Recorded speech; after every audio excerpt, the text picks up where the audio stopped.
As parábolas foram usadas por Jesus para anunciar o reino de Deus. O reino de Deus que ele veio implantar. Tema central de sua pregação. Esse é o Evangelho do Cristo. Eu venho lhes anunciar as boas novas. Não guardeis para vós tesouro sobre a terra, que os ladrões roubam e as traças corroem. O reino de Deus que eu venho anunciar, e os tesouros do céu cabem no coração. Acumulem bondade, justiça e amor. Aprendamos hoje com o rico e o Lázaro. Espírito Santo de Deus, nos conduza nessa manhã, em nome de Jesus.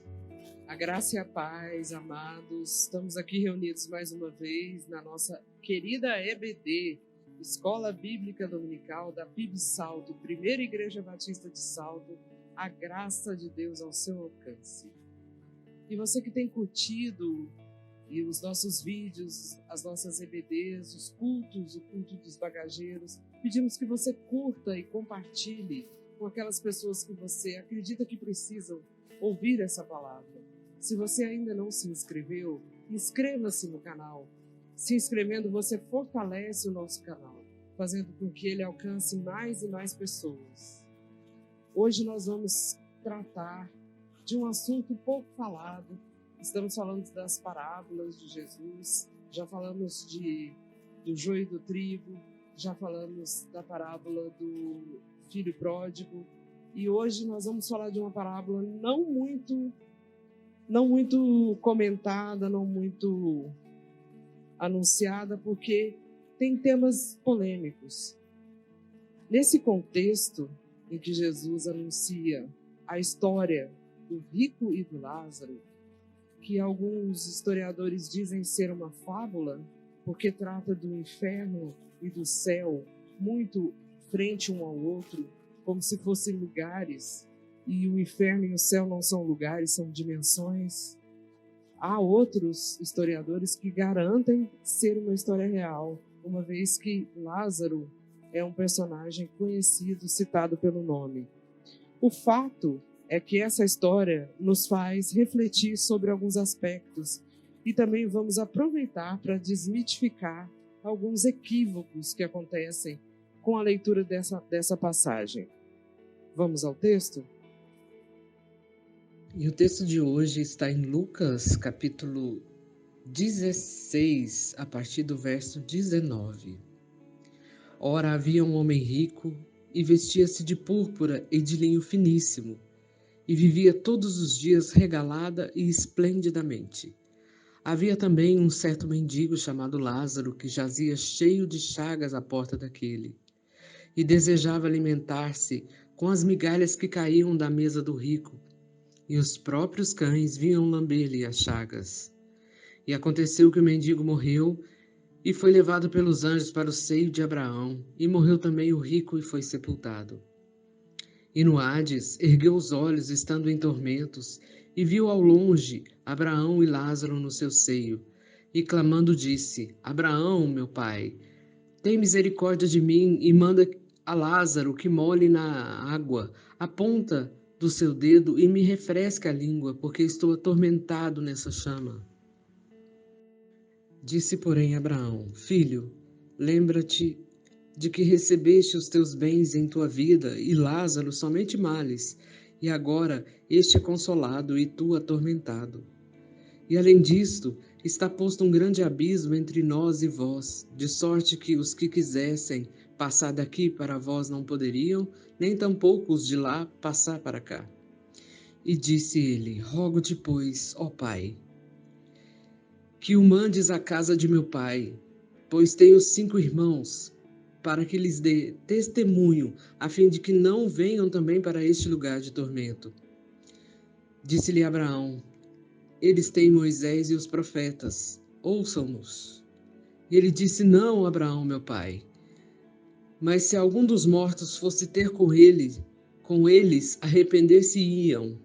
Porém, Abraão lhes disse: Se não ouvem A Moisés e aos profetas tampouco acreditarão, ainda que algum dos mortos ressuscite.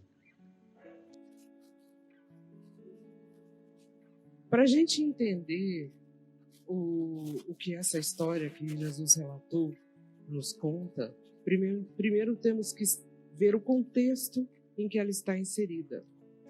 A partir do capítulo 15 de Lucas, Jesus estava reunido com uma multidão e os fariseus e publicanos se achegaram a ele. E juntamente com os fariseus e os publicanos chegaram também os escribas e toda a multidão se ajuntou. É interessante porque o que muitas vezes pode parecer para nós, que os fariseus estavam perseguindo Jesus o tempo todo, os fariseus eles tinham uma função naquele tempo.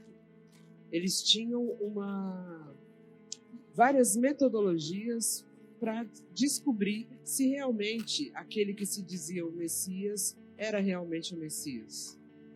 Eles tinham alguns critérios de avaliação, eles seguiam, e Jesus não foi o primeiro a se dizer o Messias, e também não foi o último. Depois dele surgiram outros dizendo ser o Messias. Então, um dos critérios mais fortes de comprovação de que ele realmente era o Messias, o Filho de Deus, vindo para salvar Israel e toda a terra, é que ressuscitasse um cego de nascença. Então, a função dos fariseus era realmente seguir Jesus por onde quer que ele fosse e olhar que o que ele falava realmente condizia com a palavra, com a lei e os profetas. Então, o que parece ser algumas vezes perseguição, na verdade era uma averiguação. Mas em alguns momentos, quando Jesus realmente confrontava os fariseus, quando Jesus olhava e via o seu coração e a intenção dos seus pensamentos, então eles zombaram de Jesus, eles criticavam Jesus, e foi o caso. O capítulo 16 de Lucas, Jesus fala praticamente dos perdidos da casa de Israel. Ele começa contando a história das 100 ovelhas e que perguntou, depois que esses discípulos, esses fariseus zombaram, ele perguntou: se você tiver 100 ovelhas e perder uma, você não vai chamar as 99 e ficarem uma?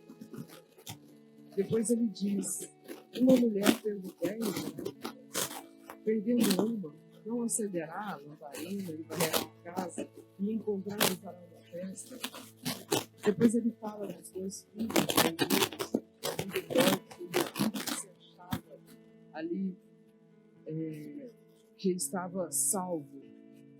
Tudo isso ele estava confrontando os fariseus. Tudo isso ele estava confrontando aqueles que se achavam acima de qualquer juízo, porque cumpriam de uma certa forma a lei. E principalmente porque quanto mais religiosos esses fariseus se tornavam, mais distantes eles eram dos humildes, dos pobres, dos necessitados. Jesus falou muito sobre a viúva, o órfão, o faminto, visitar o preso, o doente. E ele disse até: se você fizer isso a algum deles, fará a mim. Porque Israel estava muito religioso, e uma religiosidade hipócrita que Jesus combateu muito. Então, essa história do rico e do Lázaro, digamos que ela tem dois contextos que nós vamos abordar.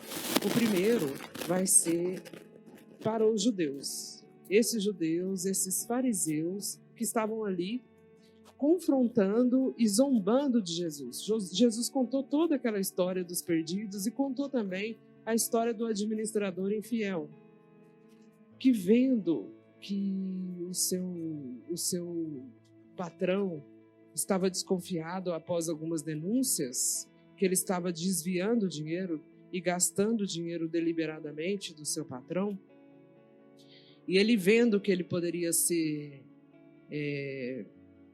apreendido ali de alguma forma por seu patrão, ele começa a fazer algumas negociações, ele chega aos devedores e negocia que eles paguem 80%, negocia que eles paguem 50%, negocia que eles paguem menos e despede cada um deles e eles com gratidão por eles. E Jesus elogia essa atitude do administrador infiel, dizendo: o dinheiro que você adquiriu de uma forma ilícita, pegue ele e faça bons relacionamentos, pega esse dinheiro e abençoe as pessoas. E foi nesse momento em que a avareza dos fariseus prevaleceu e eles zombaram de Jesus. E nesse momento entra essa parábola que a gente está estudando hoje. Ela tem um contexto judeu, porque ela fala de um paraíso judeu, aonde quem está lá como figura maior era o pai Abraão. Havia uma única entrada para esse paraíso: a lei e os profetas, Moisés e os profetas. E então a gente vê ali, né, quando o rico olha para Lázaro e vê Lázaro numa situação em que ele está no paraíso e o rico está no inferno, ele vê que tudo que ele viveu estava errado.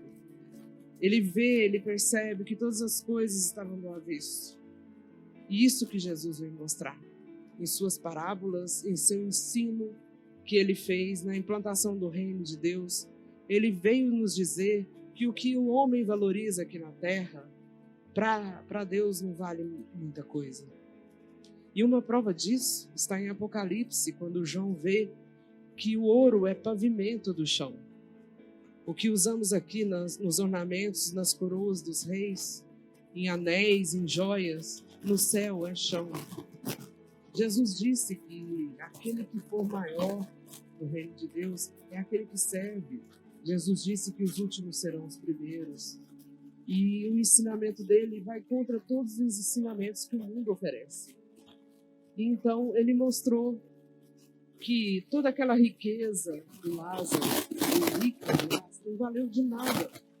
E é interessante que a gente vê ele ali no inferno, agonizando entre as chamas, e ele ainda não perdeu aquela arrogância, porque ele dá ordem para que Lázaro vá e pegue e molhe o dedo e traga uma gota de água para você. Ele ainda tem aquele tom de autoridade, ele ainda não perdeu de achar que o Lázaro seria uma espécie de servo para ele ainda. E ele foi falar diretamente com Abraão, como se ele usasse um certo tráfico de influência, falando com o pai maior dos judeus. Então ali ainda não havia quebrantamento. Os judeus, eles acreditavam que a pessoa, tendo riquezas e bens, ela era abençoada. E se a pessoa fosse pobre, ela estaria amaldiçoada. Então eles não tinham um sentimento no coração de ajudar os que estavam menos afortunados, porque acreditavam que eles estavam amaldiçoados. Se a gente pensar, tem muita gente que ainda pensa assim. E eles estão errados de pensar assim? Não estão. Porque a lei e os profetas falam isso. O capítulo 28 de Deuteronômio diz: eis que coloco diante de você vida e morte. Se atentamente ouvir a voz do Senhor, bendito serás no campo, bendito serás na cidade. Tudo que você plantar, você vai colher. O seu gado vai criar. Você terá abundância, saúde na sua casa. Agora, se você não ouvir a voz do Senhor, você maldito será. E eles seguiam essa lei, seguiam todos os requisitos. E eles olhavam ao redor e acreditavam que os menos afortunados, de alguma forma, desobedeceram ao Senhor. Então, por isso, muitas vezes o Senhor chamou atenção. Na parábola do bom samaritano, ele estava dizendo para a gente olhar ao redor, olhar para o próximo. E era essa a atenção que o Senhor queria dar para o povo de Israel. Não basta a sua fortuna, os seus bens. Isso não te trará nenhum benefício para a eternidade. Trazendo para nós, para os dias de hoje, se a gente observar, nem nome o rico tinha. Mas Lázaro era conhecido por Deus. E trazendo para a nossa realidade nos dias de hoje, se vivermos muito, a expectativa de vida ela tem aumentado a cada tempo. O nosso país já teve uma época, no período da Segunda Guerra, em que as pessoas viviam, na média, 45 anos. Eu sou de Minas Gerais, e Minas Gerais tem um histórico de muitas viúvas, de famílias que se tornaram matriarcas, porque os patriarcas morreram cedo, e os homens morriam muito cedo. E à medida que foi se melhorando a questão da penicilina que entrou, a medicina que foi evoluindo na Segunda Guerra Mundial, hoje a expectativa de vida, não só do brasileiro, mas da população mundial, é de 70, 80 anos de idade. Se vivermos bem, com saúde, conscientes, lúcidos, independentes, viveremos bem até os 80, 90 anos de idade. E muitas vezes nós vivemos em função desses anos. Toda a nossa energia, nosso talento, nossa força, nós projetamos para essa vida, né? Por quê? Porque o que nos limita, o que nos coloca um ponto final? É a nossa finitude. A Bíblia diz em Eclesiastes 3, no verso 11, que Deus colocou em nós a eternidade, colocou a eternidade no coração do homem. Quando a gente olha para uma história como essa, que fala de Hades, que fala do inferno, não é uma coisa que gostamos muito de refletir.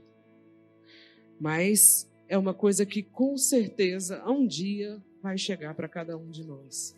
É importante que reflitamos e é importante que consideremos que essa possibilidade inegável. A Bíblia diz que é melhor estar no dia do velório do que no dia da festa. Porque no dia do velório você pensará sobre as coisas que realmente importam na vida. Muitas pessoas vão chegar até o fim dos seus dias sem um arrependimento como esse rico. Não há lugar de arrependimento no coração. E isso, para o Senhor, lembra Satanás. Aquele que nunca se arrependeu, aquele que nunca se arrepende. Os filhos do reino têm um arrependimento no coração, trazem no coração a prontidão em pedir perdão e se arrepender e se converter dos seus maus caminhos. Essa finitude, ela nos delimita. Então, se nós temos um trabalho, nós temos que trabalhar muito para que possamos acumular muito ou para que possamos viver uma boa vida. Se temos saúde e beleza, também um dia ela vai acabar. Mas quando projetamos para a eternidade, nós vemos que nenhum desses valores que tão valorizados aqui por nós tem algum valor para o Senhor. O que tem valor para o Senhor é o que está no coração. O que vai entrar com você na eternidade, você vai levar dentro do coração. Nada do que está aqui nós poderemos levar. Isso é uma coisa muito óbvia, mas a gente sempre tem que estar ressaltando, sempre que tem que estar lembrando. O que muitos chamam de uma descrição metafórica, que é a característica principal da parábola, o fato de que o céu e o inferno são projetáveis e que há uma comunicação entre eles, a gente deve lembrar quem contou essa história foi o próprio Deus. E para ele não existe finitude de dimensão, de tempo e espaço.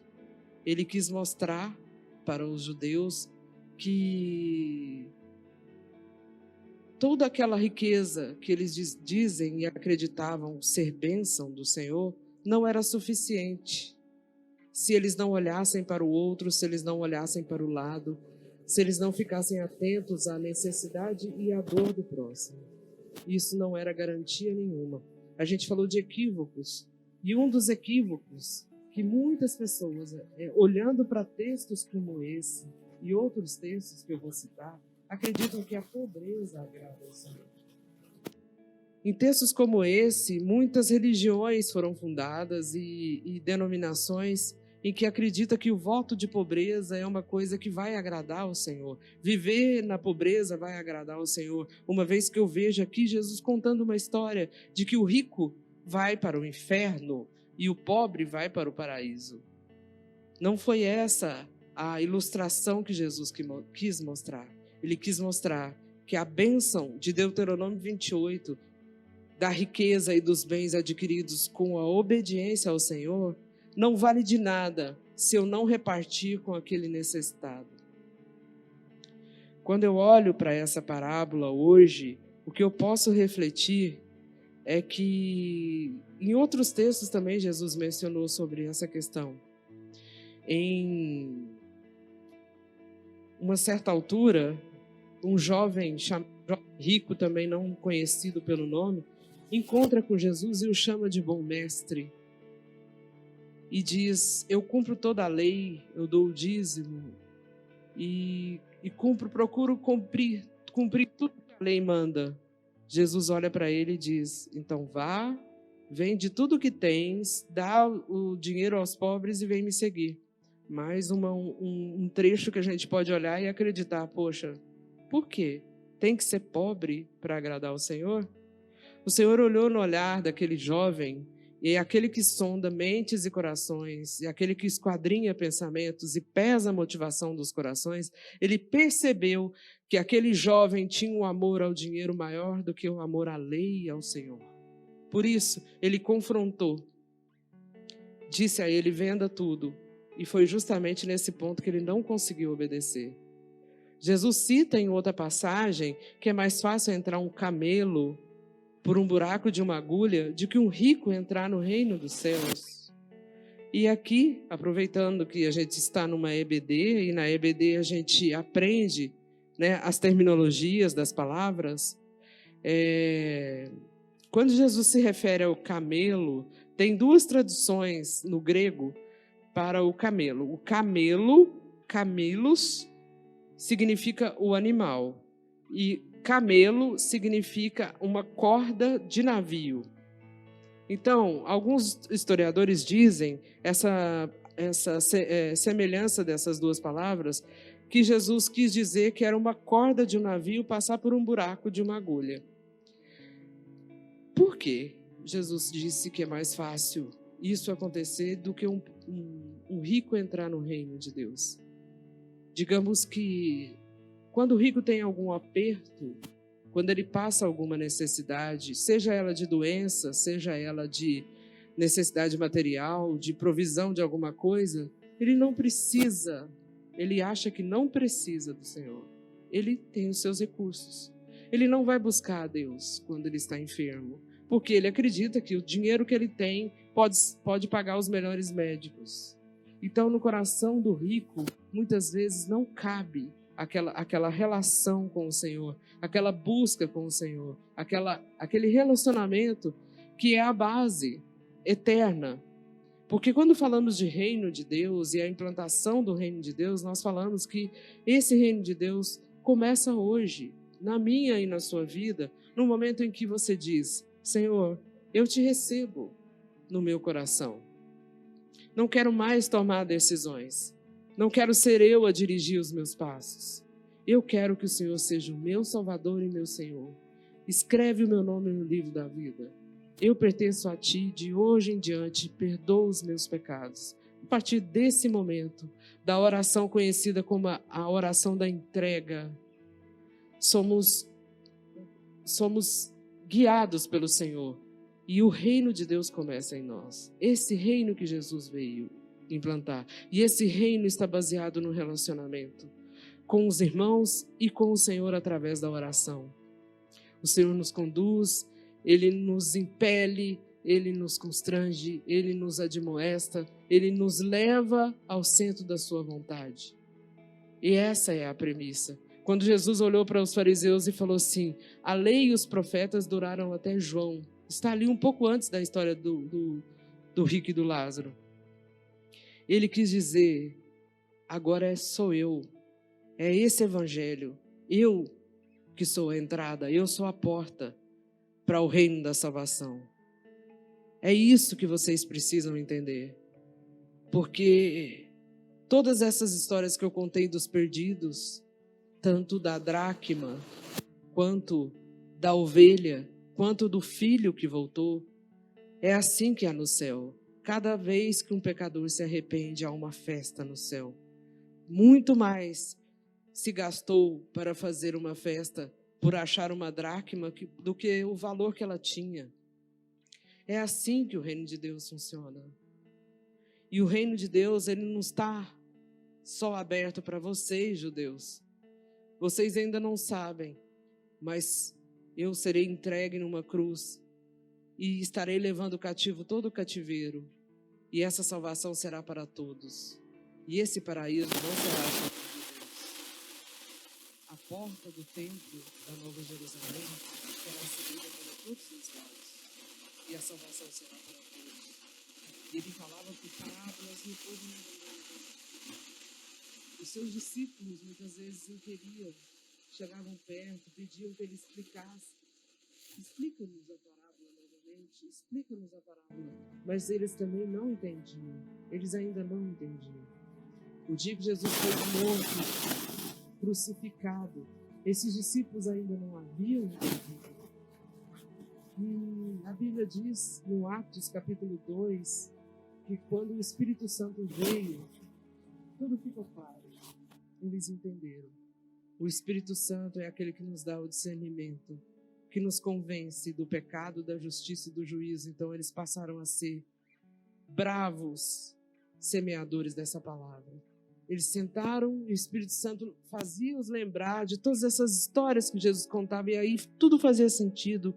Aquele momento que ele falou que em 3 dias eu destruirei o templo e reconstruirei novamente. Tudo fez sentido.